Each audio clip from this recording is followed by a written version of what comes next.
है। अगर आप मुझसे पूछे कि मेरे जीवन के सबसे यादगार पल क्या रहे, तो कितने ही वाक्य याद आते हैं।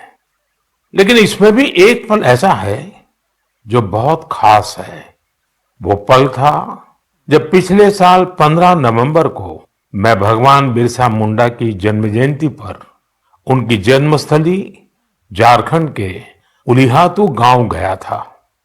इस यात्रा का मुझ पर बहुत बड़ा प्रभाव पड़ा। मैं देश का पहला प्रधानमंत्री हूं जिसे इस पवित्र भूमि की मिट्टी को अपने मस्तक से लगाने का सौभाग्य मिला। उस क्षण मुझे न सिर्फ स्वतंत्रता संग्राम की शक्ति महसूस हुई, बल्कि इस धरती की शक्ति से जुड़ने का भी अवसर मिला। मुझे एहसास हुआ कि कैसे एक संकल्प को पूरा करने का साहस देश के करोड़ों लोगों का भाग्य बदल सकता है। साथियों, भारत में हर युग में कुछ चुनौतियां आई और हर युग में ऐसे असाधारण भारतवासी जन्मे जिन्होंने इन चुनौतियों का सामना किया। आज की मन की बात में मैं साहस और दूरदृष्टि रखने वाले ऐसे ही दो महानायकों की चर्चा करूंगा। इनकी 150वीं जन्म जयंती को देश ने मनाने का निश्चय किया है। 31 अक्टूबर से सरदार पटेल का 150वीं जन्म जयंती का वर्ष शुरू होगा। इसके बाद 15 नवंबर से भगवान बिरसा मुंडा का 150वां जन्म जयंती वर्ष शुरू होगा। इन दोनों महापुरुष ने अलग अलग चुनौतियां देखी, लेकिन दोनों का विजन एक था, देश की एकता। साथियों, बीते वर्षों में देश ने ऐसे महान नायक नायिकाओं की जन्म जयंतियों को नई ऊर्जा से मनाकर नई पीढ़ी को नई प्रेरणा दी है। आपको याद होगा, जब हमने महात्मा गांधी जी की 150वीं जन्म जयंती मनाई थी तो कितना कुछ खास हुआ था।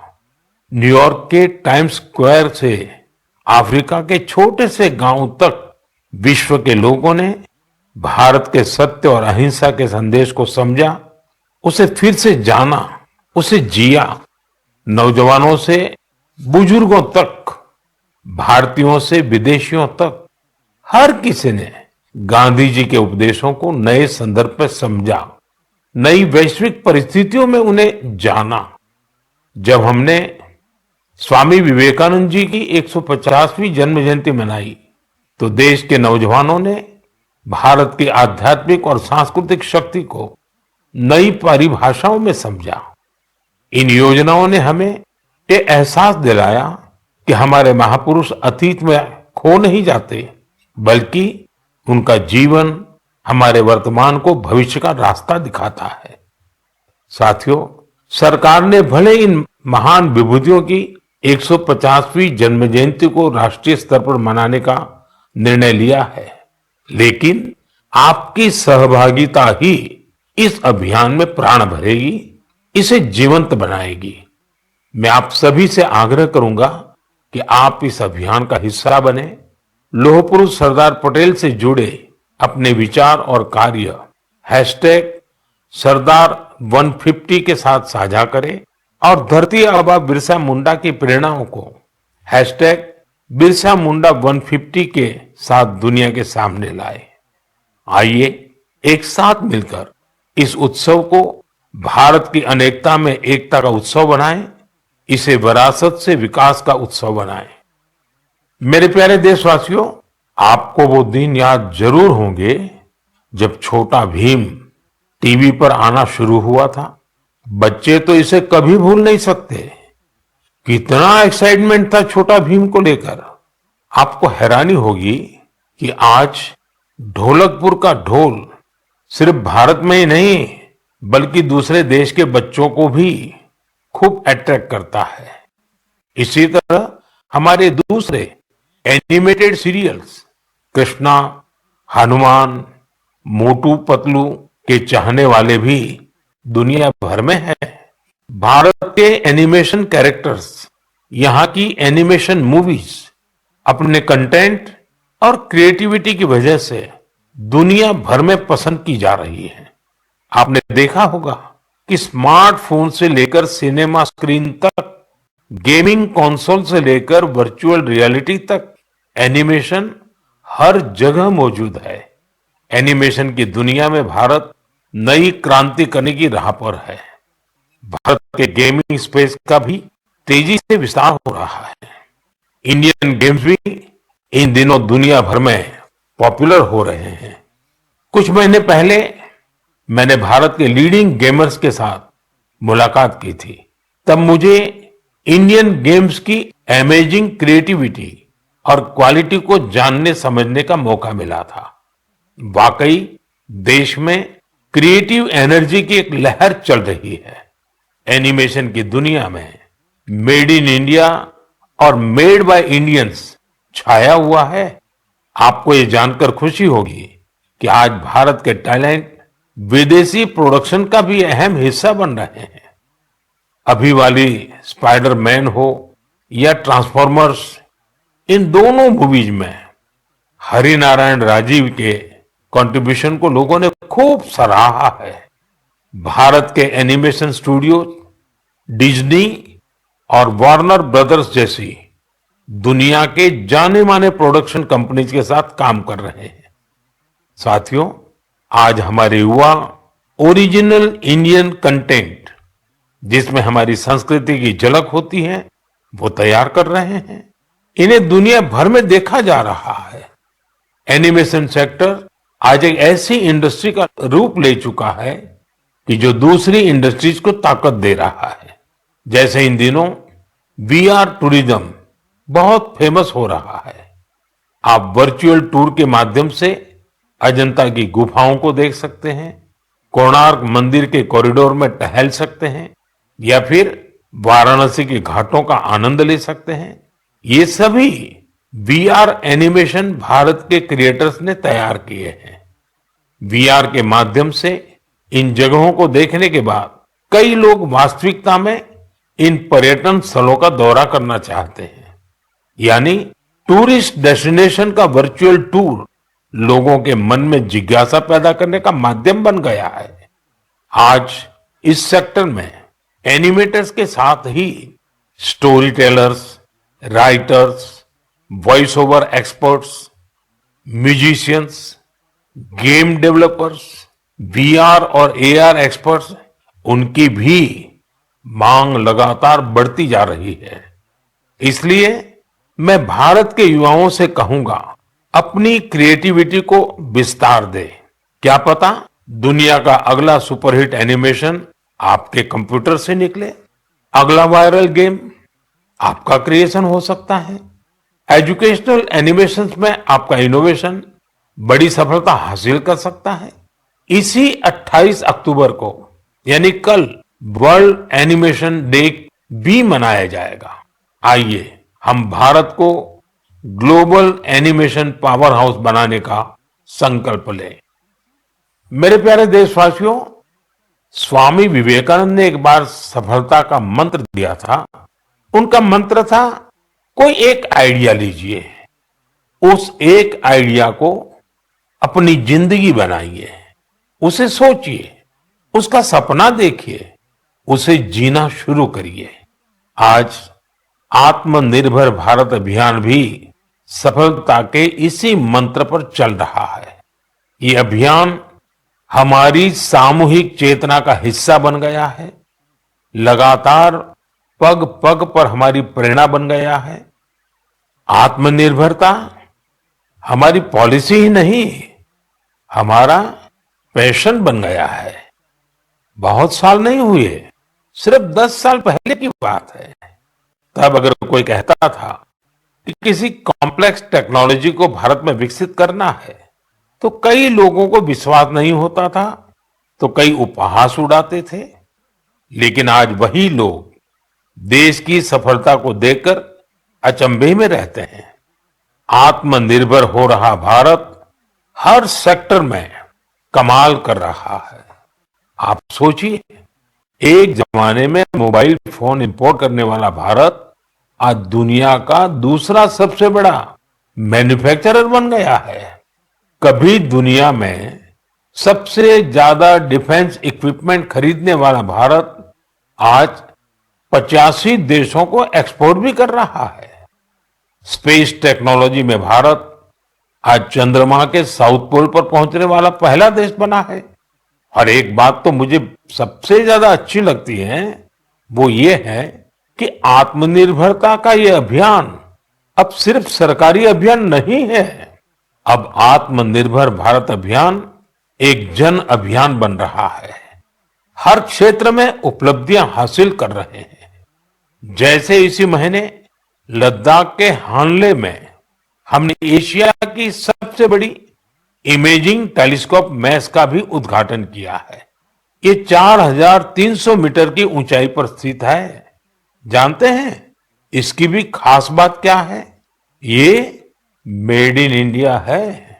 सोचिए, जिस स्थान पर -30 डिग्री की ठंड पड़ती हो, जहां ऑक्सीजन तक का अभाव हो, वहां हमारे वैज्ञानिकों और लोकल इंडस्ट्री ने वो कर दिखाया है जो एशिया के किसी देश ने नहीं किया। हानले का टेलीस्कोप भले ही दूर की दुनिया देख रहा हो, लेकिन ये हमें एक चीज और भी दिखा रहा है, और ये चीज है आत्मनिर्भर भारत का सामर्थ्य। साथियों, मैं चाहता हूं आप भी एक काम जरूर करें। आत्मनिर्भर होते भारत के ज्यादा से ज्यादा उदाहरण, ऐसे प्रयासों को शेयर करिए। आपने अपने पड़ोस में कौन सा नया इनोवेशन देखा? किस लोकल स्टार्टअप ने आपको सबसे ज्यादा इंप्रेस किया? हैशटैग आत्मनिर्भर इनोवेशन के साथ सोशल मीडिया पर यह जानकारियां लिखिए और आत्मनिर्भर भारत का उत्सव मनाइए। त्योहारों के इस मौसम में तो हम सब आत्मनिर्भर भारत के इस अभियान को और मजबूत करते हैं। हम वोकल फॉर लोकल के मंत्र के साथ अपनी खरीदारी करते हैं। ये नया भारत है जहां इम्पॉसिबल सिर्फ एक चैलेंज है, जहां मेक इन इंडिया अब मेक फॉर द वर्ल्ड बन गया है, जहां हर नागरिक इनोवेटर है, जहां हर चैलेंज एक अपॉर्चुनिटी है। हमें न सिर्फ भारत को आत्मनिर्भर बनाना है, बल्कि अपने देश को इनोवेशन के ग्लोबल पावर हाउस के रूप में मजबूत भी करना है। मेरे प्यारे देशवासियों, मैं आपको एक ऑडियो सुनाता हूं। Hello sir. नमस्ते सर। नमस्ते सर बोलिए सर। देखिए, जो आपने एफआईआर नंबर मुझे सेंड किया है, इस नंबर के खिलाफ 17 कंप्लेंट हमारे पास। आप ये नंबर यूज कर रहे हैं? मैंने नहीं यूज करता हूँ सर। अभी कहाँ से बात कर रहे हो? सर कर्नाटक सर, वो घर में हूँ सर। ओके, इसके लिए आप अपनी स्टेट में रिकॉर्ड करवाइए ताकि ये नंबर ब्लॉक कर दिया जाए, फ्यूचर में आपको कोई प्रॉब्लम ना हो। ओके? Yes sir. अभी मैं आपको कनेक्ट कर रहा हूँ, ये आपका इन्वेस्टिगेशन ऑफिसर है। आप अपनी स्टेट में रिकॉर्ड करवाइए ताकि ये नंबर ब्लॉक कर दिया जाए। Okay? Yes sir, yes sir, yes sir. अब बताइएगा मैं किसके साथ बात कर रहा हूँ। अपना आधार कार्ड मुझे शो कीजिएगा वेरीफाई करने के लिए, बताइएगा। सर मेरे पास अभी नहीं है sir Aadhaar card sir, please sir. Phone आपके फोन में है? नहीं सर। फोन में आधार कार्ड की पिक्चर नहीं है आपके पास? नहीं है सर। नंबर याद है आपको? सर नहीं है सर, नंबर भी याद नहीं है सर। हमने सिर्फ वेरीफाई करना है। ओके? वेरीफाई करने के लिए नहीं सर। आप डरिए ना, डरिए ना। अगर आपने कुछ किया तो आप डरिए ना। हाँ सर, हाँ सर। अगर आपके पास आधार कार्ड है तो मुझे दिखा दीजिए वेरीफाई करने। नहीं सर, नहीं सर, मैं गाँव को आया था सर, घर में है सर। Okay, coming. जय हिंद। इस व्यक्ति की वन सर्टिफिकेट का रिकॉर्ड करो as per the protocol. Okay? ये ऑडियो सिर्फ जानकारी के लिए नहीं, ये कोई मनोरंजन वाला ऑडियो नहीं है। एक गहरी चिंता को लेकर के ऑडियो आया है। आपने अभी जो बातचीत सुनी, वो डिजिटल अरेस्ट के फरेब की है। ये बातचीत एक पीड़ित और फ्रॉड करने वाले के बीच हुई है। डिजिटल अरेस्ट के फ्रॉड में फोन करने वाले कभी पुलिस, कभी सीबीआई, कभी नारकोटिक्स, कभी आरबीआई ऐसे भांति भांति के लेबल लगाकर बनावटी अधिकारी बनकर बात करते हैं और बड़े कॉन्फिडेंस के साथ करते हैं। मुझे मन की बात के बहुत से श्रोताओं ने कहा कि इसकी चर्चा जरूर करनी चाहिए। आइए मैं आपको बताता हूं ये फ्रॉड करने वाली गैंग काम कैसे करती है, ये खतरनाक खेल क्या है। आपको भी समझना बहुत जरूरी है, औरों को भी समझाना उतना ही आवश्यक है। पहला दाव आपकी व्यक्तिगत जानकारी, वो सब जुटा करके रखते हैं।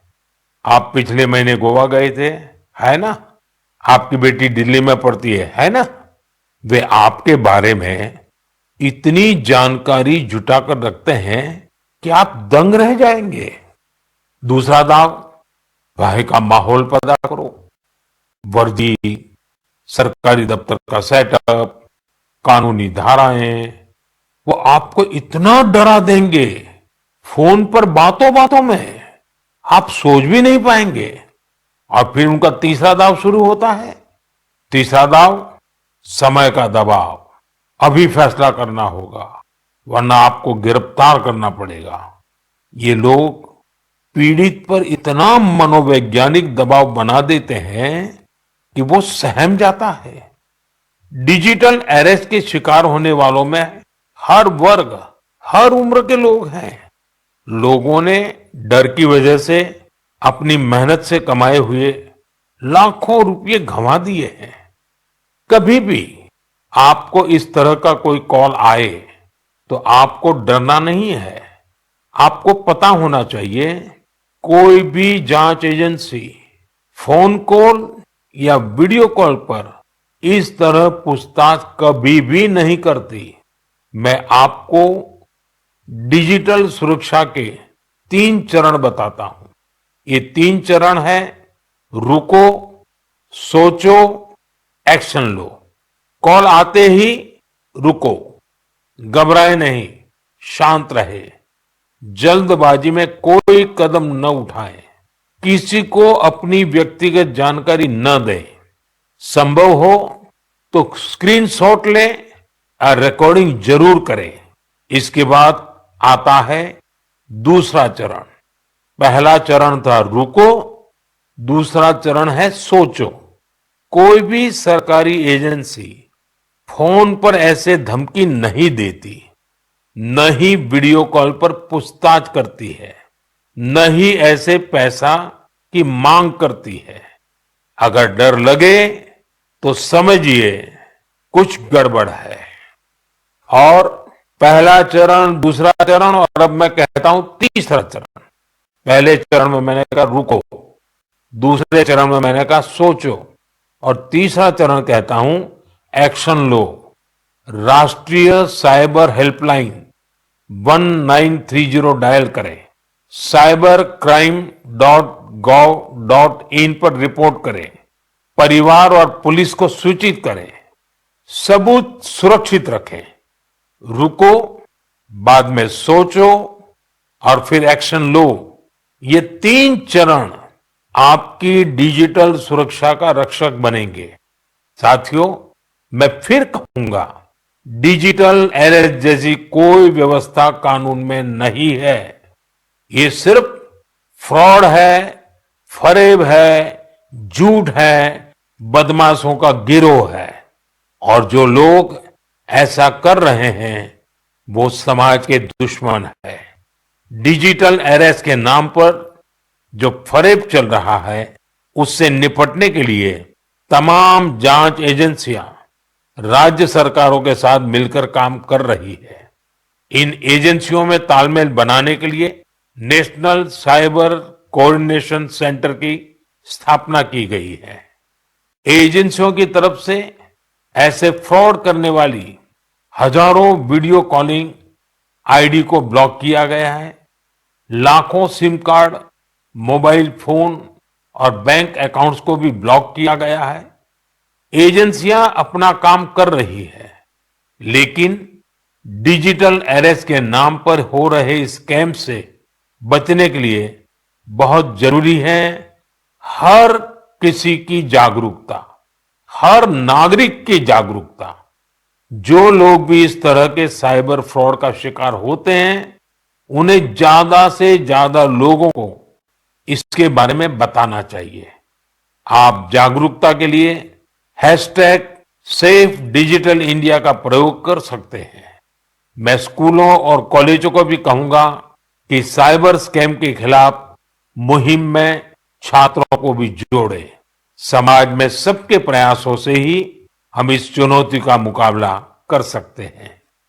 मेरे प्यारे देशवासियों, हमारे बहुत सारे स्कूली बच्चे कैलीग्राफी यानी सुलेख में काफी दिलचस्पी रखते हैं। इसके जरिए हमारी लिखावट साफ, सुंदर और आकर्षक बनी रहती है। आज जम्मू कश्मीर में इसका उपयोग लोकल कल्चर को लोकप्रिय बनाने के लिए किया जा रहा है। यहाँ के अनंतनाग की फिरदौसा बशीर जी, उनको कैलीग्राफी में महारत हासिल है। इसके जरिए वे स्थानीय संस्कृति के कई पहलुओं को सामने ला रही हैं। फिरदौसा जी की कैलीग्राफी ने स्थानीय लोगों, विशेषकर युवाओं को अपनी ओर आकर्षित किया है। ऐसा ही एक प्रयास उधमपुर के गोरीनाथ जी भी कर रहे हैं। एक सदी से भी अधिक पुरानी सारंगी के जरिए वे डोगरा संस्कृति और विरासत के विभिन्न रूपों को सहेजने में जुटे हैं। सारंगी की धुनों के साथ वे अपनी संस्कृति से जुड़ी प्राचीन कहानियां और ऐतिहासिक घटनाओं को दिलचस्प तरीके से बताते हैं। देश के अलग अलग हिस्सों में भी आपको ऐसे कई असाधारण लोग मिल जाएंगे जो सांस्कृतिक विरासत के संरक्षण के लिए आगे आए हैं। डी वैकुंठम करीब 50 साल से चेरियाल फोक आर्ट को लोकप्रिय बनाने में जुटे हैं। तेलंगाना से जुड़ी इस कला को आगे बढ़ाने का उनका यह प्रयास अद्भुत है। चेरियाल पेंटिंग्स को तैयार करने की प्रक्रिया बहुत ही यूनिक है। यह एक स्क्रोल के स्वरूप में कहानियों को सामने लाती है। इसमें हमारी हिस्ट्री और माइथोलॉजी की पूरी झलक मिलती है। छत्तीसगढ़ में नारायणपुर के बुटलू राम माथरा जी अबुझ माड़िया जनजाति की लोक कला को संरक्षित करने में जुटे हुए हैं। पिछले 4 दशकों से वे अपने इस मिशन में लगे हुए हैं। उनकी ये कला बेटी बचाओ, बेटी पढ़ाओ और स्वच्छ भारत जैसे अभियान से लोगों को जोड़ने में भी बहुत कारगर रही है। साथियों, अभी हम बात कर रहे थे कैसे कश्मीर की वादियों से लेकर छत्तीसगढ़ के जंगलों तक हमारी कला और संस्कृति नए नए रंग बिखेर रही है। लेकिन यह बात यही खत्म नहीं होती। हमारी इन कलाओं की खुशबू दूर दूर तक फैल रही है। दुनिया के अलग अलग देशों में लोग भारतीय कला और संस्कृति से मंत्र मुग्ध हो रहे हैं। जब मैं आपको उधमपुर में गुंती सारंगी की बात बता रहा था, तब मुझे याद आया कि कैसे हजारों मील दूर रूस के शहर याकुत्स्क में भी भारतीय कला की मधुर धुन गूंज रही है। कल्पना कीजिए, सर्दी का एक आध दिन, -65 डिग्री तापमान, चारों तरफ बर्फ की सफेद चादर और वहां एक थिएटर में दर्शक मंत्र मुग्ध होकर देख रहे हैं कालिदास की अभिज्ञान शाकुंतलम। क्या आप सोच सकते हैं, दुनिया के सबसे ठंडे शहर याकुत्स्क में भारतीय साहित्य की गर्मजोशी? ये कल्पना नहीं, सच है। हम सबको गर्व और आनंद से भर देने वाला सच। साथियों, कुछ हफ्ते पहले मैं लाओस भी गया था। वो नवरात्रि का समय था और वहां मैंने कुछ अद्भुत देखा। स्थानीय कलाकार फलक फलम प्रस्तुत कर रहे थे, लाओस की रामायण।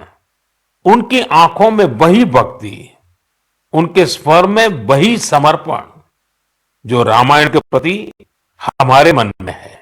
इसी तरह कुवैत में श्री अब्दुल्ला अल बारून ने रामायण और महाभारत का अरबी में अनुवाद किया है। यह कार्य मात्र अनुवाद नहीं, बल्कि दो महान संस्कृतियों के बीच एक सेतु है।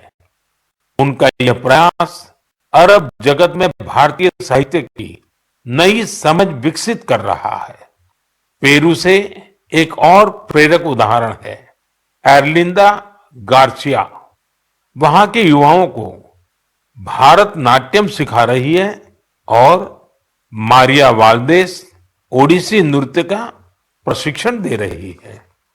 इन कलाओं से प्रभावित होकर दक्षिण अमेरिका के कई देशों में भारतीय शास्त्रीय नृत्य की धूम मची हुई है। साथियों, विदेशी धरती पर भारत के ये उदाहरण दर्शाते हैं कि भारतीय संस्कृति की शक्ति कितनी अद्भुत है। ये लगातार विश्व को अपनी ओर आकर्षित कर रही है। जहां जहां कला है, वहां वहां भारत है। जहां जहां संस्कृति है, वहां वहां भारत है। आज दुनिया भर के लोग भारत को जानना चाहते हैं। इसलिए आप सभी से एक अनुरोध भी है, अपने आसपास ऐसी सांस्कृतिक पहल को #कल्चरल ब्रिजेस के साथ साझा कीजिए। मन की बात में हम ऐसे उदाहरण पर आगे भी चर्चा करेंगे। मेरे प्यारे देशवासियों, देश के बड़े हिस्से में ठंड का मौसम शुरू हो गया है, लेकिन फिटनेस का पैशन, फिट इंडिया की स्पिरिट, इसे किसी भी मौसम से फर्क नहीं पड़ता।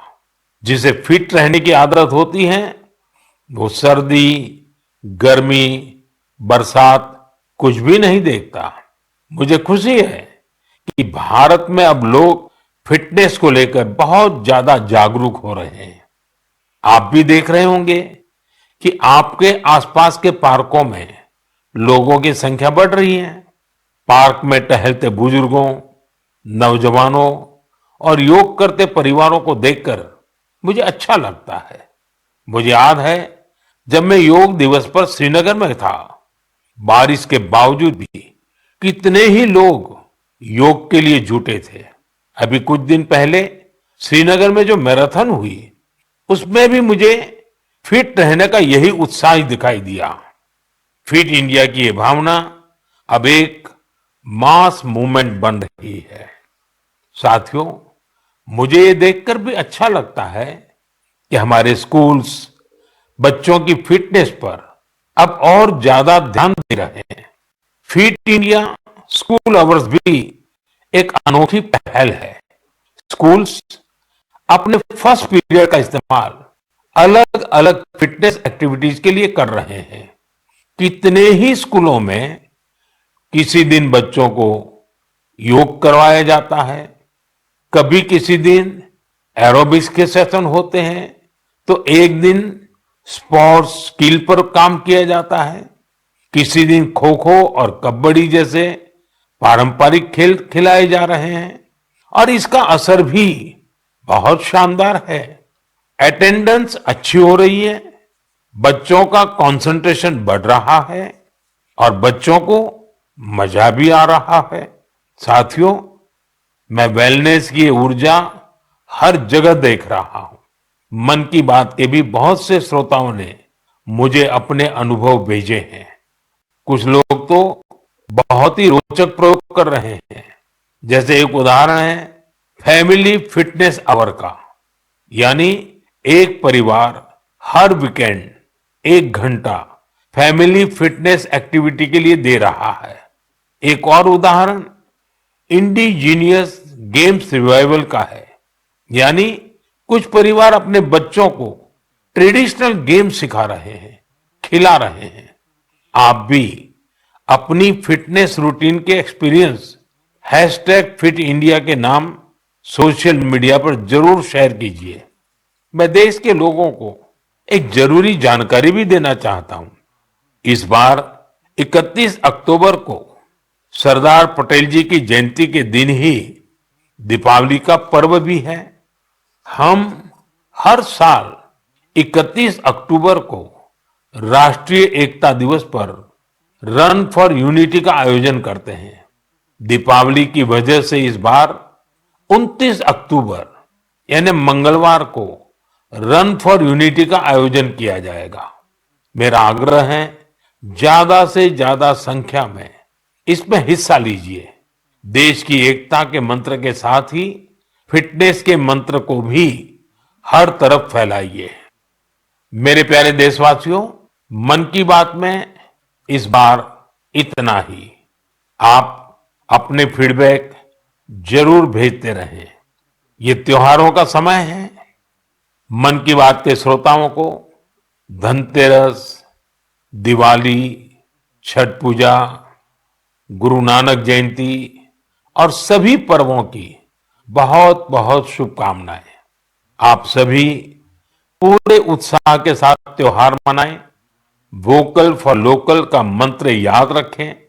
कोशिश करें कि त्योहारों के दौरान आपके घर में स्थानीय दुकानदारों से खरीदा गया सामान जरूर आए। एक बार फिर आप सभी को आने वाले पर्वों की बहुत बहुत बधाई। धन्यवाद।